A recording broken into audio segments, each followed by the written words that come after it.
In Your Element. They started in 2014 from humble beginnings and have grown over the years to be a sort of multi-activity, multi-site operation across Scotland. And the travel trade aspects of the business was something that they embraced, and it's been something that's helped them grow their business. So this is probably just the right juncture to bring Mike in, and he's going to spend some time just describing his experiences. And we're doing this with all the workshops going forward, where we've actually got people on the ground who've been there and done it. And I think that's something that's good to impart. So we appreciate your time, Mike. I know you're an exceptionally busy man, and I know I've been sort of badgering you to come and help us out, but much appreciated. So do you want to just jump on now with your screen share? Yep, screen with you folks.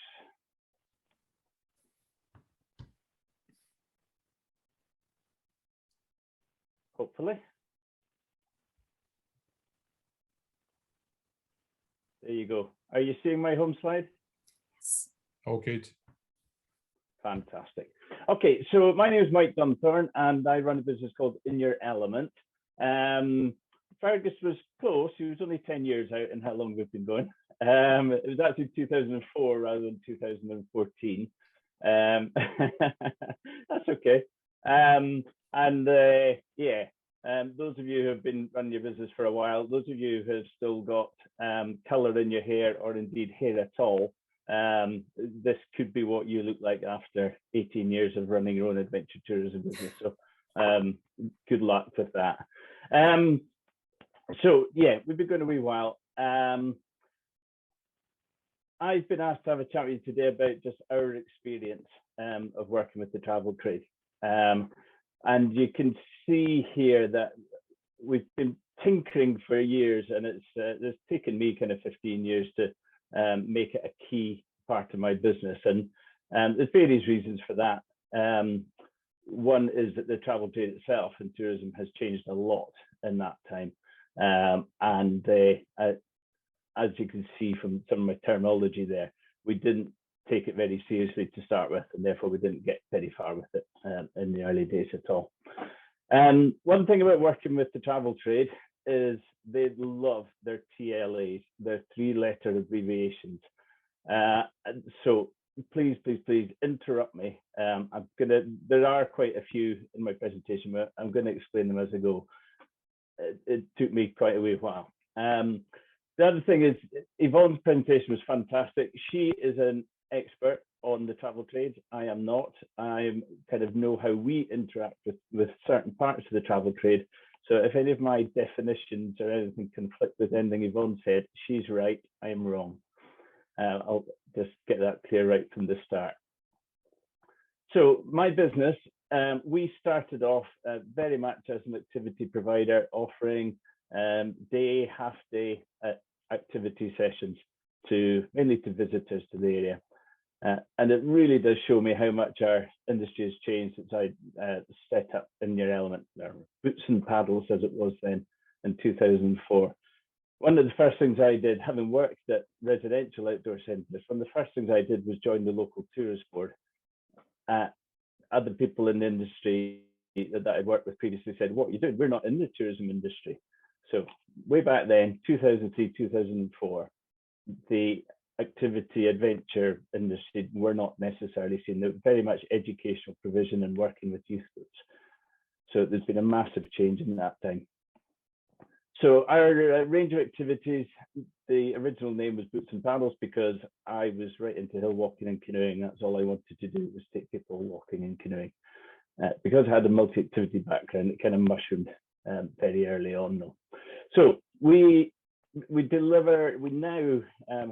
we've just opened a 5th branch cross country. So based up near Inverness, where we started the business, we opened a branch in Aviemore quite a while ago, and then Loch Lomond, and then Loch Tay, and then we found ourselves running quite a lot of sea kayak holidays on the West Coast. So we've just opened a very small team in Fort William. So although we've got 5 locations, that sounds like a really big business. We don't. We've got 5 small businesses. None of the locations employ more than kind of 8 people. So we're a series of small businesses rather than one big one. Oh, right, here we go. So we evolved from just running short sessions of activities, and we still do that. We still do a lot of that. We've got 2 high ropes courses, which kind of fits visitor attraction, and the 5 multi-activity bases. We specialize in kind of water sports. We do a lot of canoeing, sea kayaking, gorge walking, canyoning, that kind of thing. Also mountain biking and bits of climbing and various other bits and pieces. So we have now evolved in that time to become not only an activity provider, but an adventure travel company. So we now run quite a number, around 60 to 70 4 or 5 day adventure holidays each year, canoeing and sea kayaking. So this subject is very pertinent because we are actually evolving yet again, and we are starting to get involved in some destination management company activities ourselves. We'll explain more about that later. So that's how our company has evolved. Some of you will be at that stage, quite an early start, very small business, which we were for probably the first 10 years. And then we started running holidays, the multi-day things. And then like I said, there's a new angle that we're just getting a taste of now as well. So first, some stumbling steps with involvement in the travel trade. The earliest memory I can think of was when Invergordon, which is our local deep water port, was at the forefront of developing cruise tourism in Scotland. And then we realised that there was a lot of people who were cooped up on a cruise ship who normally would enjoy the outdoors, enjoy outdoor exercise, and as soon as they got a chance to get off the ship, they were looking for something active to do. So we hooked up with some of the companies that organised shore excursions from the cruise ships in Invergordon. We did that for 2 years and then we ditched it. It was a pain for us. Obviously, our peak season is July and August, which is peak cruising time. And these guys were expecting us to reserve a lot of capacity on key dates in the summer. And they were going to tell us 7 days out whether they had any customers for us or not. So that just, it didn't work for us at all. We couldn't reserve that amount of capacity with that late notice in peak summer seasons. So we've done virtually nothing with them since. All the examples I'm going to give are our personal experiences. Depending on your business, working with cruise ship companies might be right up your street. Just because it didn't work for us doesn't mean to say it's not a better fit for your business. Also in the early days, I got all enthusiastic about working with the travel trade, and I joined in a SDI travel trade mission to Germany. This was in about year 3 of running my business, and I went off all prepared with my materials, and Scottish Development International kindly set up appointments with us with various tour operators in Germany. It was a disaster.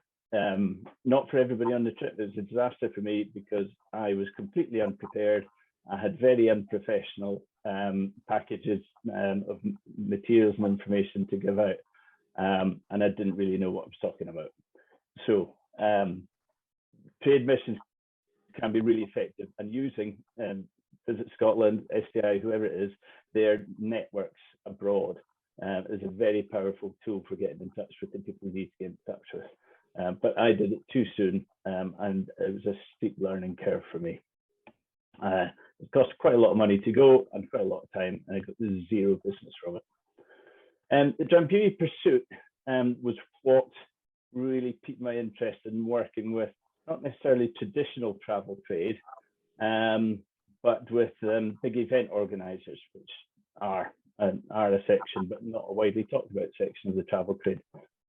So Drambuie, this must be about 12 years ago, and they were looking to reposition their brand to a younger audience. So they got in touch with a big events company down in the southeast of England, said, design us an event that we can run. We've got a massive budget. We want to change Drambuie from a drink that old men have a sip of in a sherry glass after dinner to something that young people drink in trendy bars as a long drink with various mixers. So we came up, and this events company had a look in the Highlands, the strong connection with Bonnie Prince Charlie to the story of Drambuie and the secret recipe and all this nonsense. So they wanted to do something around Culloden and Skye. So we worked with them, and it was a brilliant event. It was televised on Channel 4, and it ended up running for about 5 years. So it's huge for us. There's no way we could run all the activities on our own. So we pulled in everybody that we knew, all the local providers en route between Skye and us. But we kind of coordinated the adventure side, and it was a brilliant, really high profile thing. So that really piqued our interest in that kind of aspect of the industry. So moving on, so this is the kind of early 2010s now. We thought, right, we've got spare capacity. Let's try again and working with the travel trade, with overseas tour operators. So we went to Visit Scotland Expo, and I'm assuming that's what Yvonne was referring to, Discover Scotland, I think was the new name for it. So we signed up for that. Again, quite a big investment for a small business to take a stand at Expo. So we couldn't afford to do it every year, no chance. So we did it every second year for about 3 years. Really good vibe, really good buzz about being at Expo. A great shop window, and we met lots and lots and lots of people, travel agents and tour operators from around the world. One thing I mentioned this at the end: don't expect quick business from things like this. It is a long-term investment, and we came away quite dejected. And it was touch and go whether we went the third time, and we did.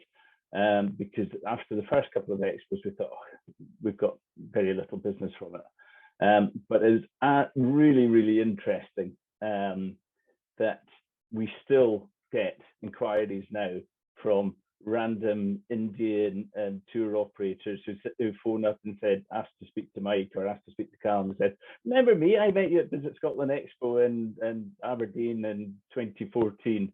And of course you'd go, oh yes, I remember you, how are you doing? They've got you on their files, and finally they've got a group coming to Scotland who want to do something adventurous. So it's a very slow payback. So we do a little bit of that. Next thing, the free independent travel. Yvonne gives you a really good introduction to those groups, very small groups. So these are our connections with that section of the market are through people like Abbey Tours and Cashel Travel, who have people phone them up and from abroad or from UK and say, right, take my family, it's a special birthday, and got to take my family, 5 people, and put an itinerary together. This is the kind of thing we're interested in. And if they've got kids with them, then they generally want an active element of it. So Abbey Tours and Cashel Travel, they actually, one thing I didn't realize about growing my business is we've become more appealing to these guys, because rather than having to have a good canoeing operator contact in each area of Scotland, depending where the clients want to go, we're actually becoming a bit of a one-stop shop for these guys, because no matter if the clients want to canoe in Loch Lomond or Loch Tay or Loch Ness, they know they can pick up the phone to us. And so that is kind of, it's small, but it's growing, that aspect. And then bespoke group events. This is probably definitely one of the main benefits that we get, and particularly as we are growing a little bit bigger, we can take on bigger events. So destination management companies, Yvonne mentioned about those two. We actually work with some of the less traditional DMCs, and I've mentioned there, given an example of wedding planners. We work with quite a few wedding planners who arrange Highland weddings for people from abroad. It might be UK, but a lot of them are American or Dutch or whatever, and there's some kind of Scottish connection. So they're not just gathering at a hotel for one night wedding hoolie and then everyone's going home. They tend to be taken on an exclusive use property for at least a weekend, sometimes 4 or 5 days. And sometimes when I say an exclusive use property, this could be the likes of Albury Castle in Loch Ness, which is way beyond 5-star, and it costs about 30 grand a night to rent the castle. It's really high end. It's American kind of millionaires and billionaires who come there. So we work a lot with wedding planners. Highland Games is big. Mini Highland Games is a big product for them, but also just canoeing and archery in the grounds, off-road segways, all sorts of bits and pieces. I've given an example of a specific DMC agency guy that we work with, a guy called Andrew Burnett. He used to be in Edinburgh based. He's moved to Aberdeenshire. Again, he's pretty high end, his connections. And we're actually working with Andrew now. We've done a few small events with him over the past couple of years, but we're now working on a massive one. He's got 350 Dutch IT consultants coming over to Aviemore in October, and we are working with them for 3 days. It's a massive gig for us. It's huge, but that's really quite exciting. So the roots, there's a lot of connection there. I think, sorry, I've moved my question. Was it Marion? Morgan's question was about, right, how do we as small businesses make linkages with these guys? And Andrew Burnett is a classic example for us. We met him through one of our accommodation partners. He was organizing an event at one of the local castles, and he asked the castle, who would you recommend for whatever, an archery session in the grounds in the afternoon? And they mentioned us, and he was impressed with what we delivered. So we went in his little black book, and then 8 years later, he's coming to us with a 100 grand booking for this October. So that's kind of how this works. A lot of it is connections. Networking is so important. Local networking, I'm not meaning you getting in front of these guys necessarily, but it's you being known locally for what you're really good at and how you can help people. My next example here, so these are all from the last kind of 5-6 years now, where we're working more and more with the travel trade. So GIT, I read somewhere, it stands for a Group Inclusive Travel. So this particular client, we're not allowed to name due to a non-disclosure agreement we have with them. But shall we just say that they're the travel arm of a rather large film studio, and he's got a little furry creature as the main character. Anyway, so these guys, this is why local networking is so important. Years and years ago, this must be 7 or 8 years ago now, this company came to the Highlands. One of their films, one of their cartoony animation films had been based on a Scottish story, and they realized that they weren't offering an itinerary to Scotland. So somebody was told rather abruptly that they better get this sorted out and start running a Scottish itinerary. So they sent the product development manager over to Inverness to ask around. They were putting together a 8-day itinerary to Scotland to sell to their fans. And I got a call. They'd been around in the Highlands for 3 days, and I got a call one day from Robbie Bremner, who runs the Loch Ness Exhibition Centre. And he said, Mike, there's some guys in town you really want to meet. So he put me in touch with them, and I managed to meet them for breakfast at their hotel on the day they were leaving. And we were a really good match. So because it's from families, and the movie involved horse riding and archery and lots of castles, which we do activities at. So we ended up on their 8-day tour of Scotland, running activity days on 4 of those 8 days when the product finally launched.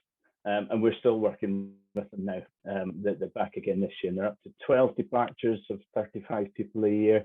And we're still working 3 days. The tour has shrunk a wee bit, but it's a huge bit of business. It's been a really good relationship over the years.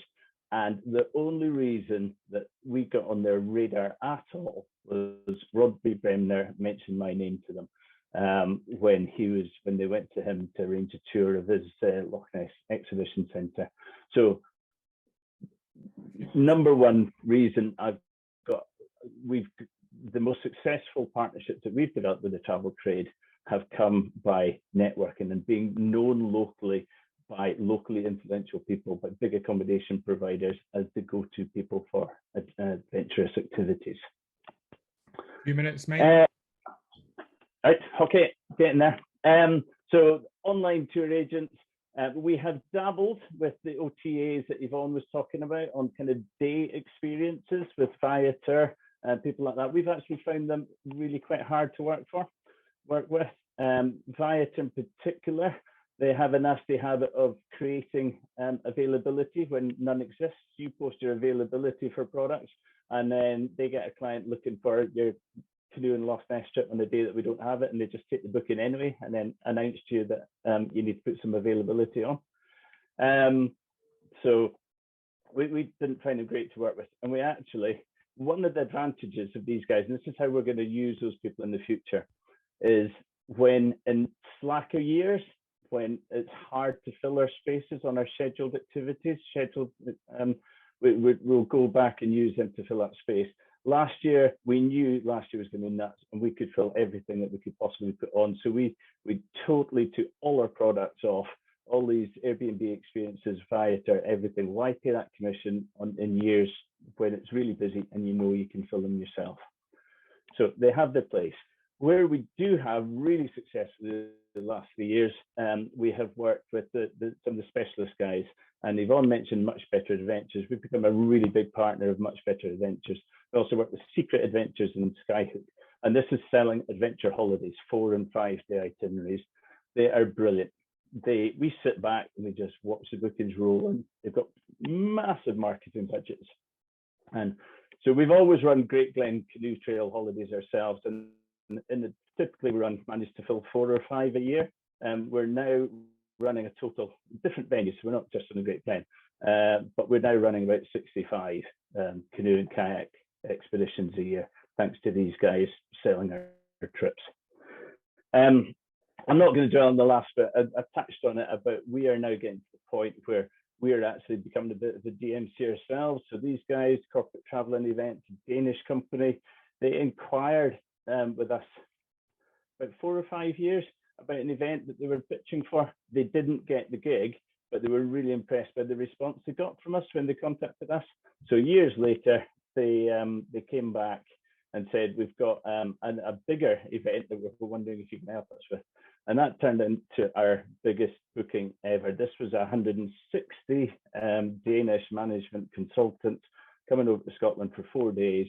And it was brilliant. We arranged everything from when he touched down in Inverness Airport in the charter flights. We had big reception area set in the car park. They then split up into groups of 8 and went off around the Highlands on 3-day mini adventures, 20 groups, and then brought them all together in a big exclusive use house for a massive party. So we arranged a lot of that, not just activities, all the accommodation and transport and everything. So that was really exciting. That was quite stressful and great looking. Just pulling together, working with loads of different partners.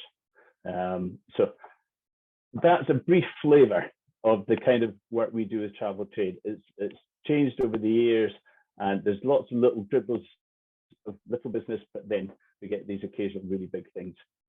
So we've got to the position now that we're approximately 35% of our turnovers with the Travel Trade. And I know I've been there. I remember when somebody first said to me, yeah, we'll sell the trip, but we want 20%.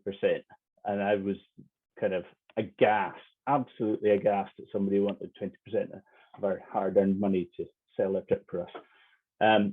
But it is so worth it. I reckon, looking at just our adventure holiday program, canoeing, kayaking holidays, turning over £200,000 in those now. So we're paying £40,000 in commission to these guys. To have a hope of attracting that business directly, I reckon I would need at least 1, if not 2, marketing staff full time, and probably a 50 grand advertising budget, social media budget. So to attract that business myself, I reckon I would need to set aside double, £80,000 in order to attract that business direct. And I know I'm talking big numbers, and that's hard to relate for small businesses, but I was where you were 10 years ago. So hopefully you can relate a wee bit to it. Little bites can lead to big fish. Andrew Burnett, we did about 3 or 4 tiny little events before he came to us. Once he knew we could deliver to the standard he expected with his high-end clients, then he comes along with a huge big one. So you just don't know where these big bookings are going to come from. Mentioned before, but especially things like expo and trade missions, it can be a really slow burn. Don't expect instant returns. That would be very unusual to get instant returns from those. It's a building up of the partnership and the relationship. My top tip from today is network, network, network. I think I've referred a couple of times. It's so hard for us, the small businesses, to reach and make contact with the decision makers. So use your network, get your name known, provide high quality experiences, word will spread, and it'll do your marketing for you. Brief one here, because I'm almost certainly well over time now, sorry Fergus. Supply chain value alignment. I've tried to avoid management speak in this, but this is becoming really important. All our partners now need us to demonstrate how we are socially responsible. And it's like any big brand now, clothing brands, right down the supply chain, they have to be sure that their supply chain is responsible and got the same kind of value system as them. Sorry, jumped a wee bit there. So you can't just talk the talk anymore. You've got to live it. You've really got to be responsible socially and environmentally, or they're not going to partner with you.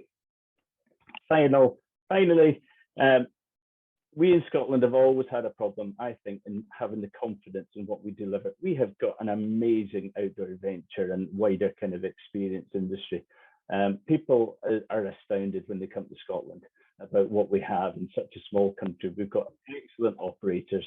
So please, don't be shy about what you can deliver and what you need to make it worthwhile and make a living from it. You're much better than you think you are, I suspect, if you're anything like me in the early days. Sorry, Fergus, race through that. That was brilliant, Mike. I mean, I think that just gives quite a nice overview in terms of your journey, but also it sows the seeds in terms of some of the decisions that businesses have to make in terms of the timing, putting the energy into it. It is a slow burn, but if you're in it for the long haul, doing the right things at the right time can start to reap the benefits. So I really appreciate what you've just shared with the group. Has MD got any, I'm sure there'll be questions. I know we've just slightly ran over and I appreciate people's patience. Has MD got any sort of questions for Mike while we've got him online at the moment?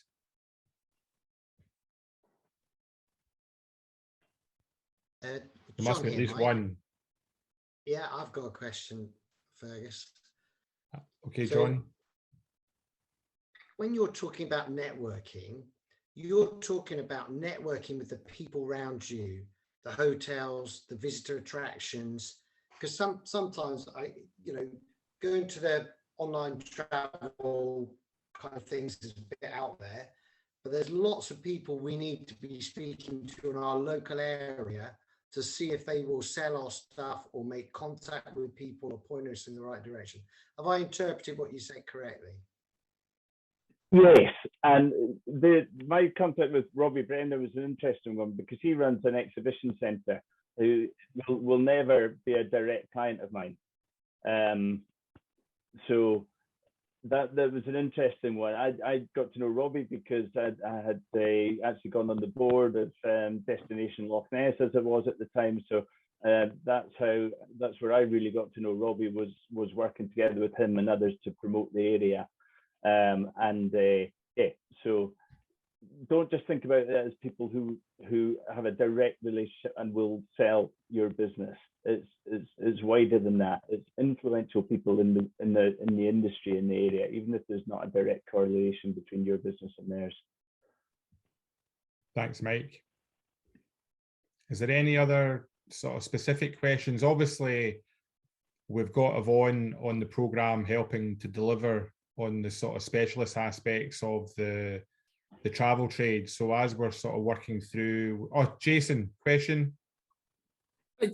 Not so much a question as just a comment. I thought both presentations were excellent. I've been involved in the travel industry for more than 25 years and in Northern Ireland for about 18 years. And I think what both of them have said is absolutely spot on. It is about selling the destination first. It's about working with people in your local area. And Mike is absolutely 100%. It's working with the travel industry is a slow burn. You've got to put in the years. I always say to our businesses, when you're going to shows, you're probably looking at 3 or 4 years before you start to see any sort of return. So, I mean, I think what you guys are speaking about is 100% spot on, especially for the guys in Northern Ireland. And look, I'm around to help and offer any kind of support for anybody really. But yeah, I 100% agree with everything that was said in those presentations today. Thanks, Jason. So yeah, as I said, we'll be obviously aligning the support for those who feel that they want to start that journey. And obviously we're here to sort of link in with Yvonne and the sort of the SSDA in terms of the push that they have. And I would always sort of put it down to, it's like a traditional business who start to export a product into a new market. It takes a wee bit of thought. It takes a bit of time to research that market. And then you've got to put a wee bit of resource in behind it and see it through before you get the return. So it's the same type of decision making. This is just another route to market for your business and building on from what you're already doing. So thanks again to Mike. Seriously, and I know how busy you really are. So I really appreciate you coming on this afternoon. There's definitely a bottle of something that will wing its way to you to say thank you for your precious time and sharing your experiences with the group. So thanks again, Mike.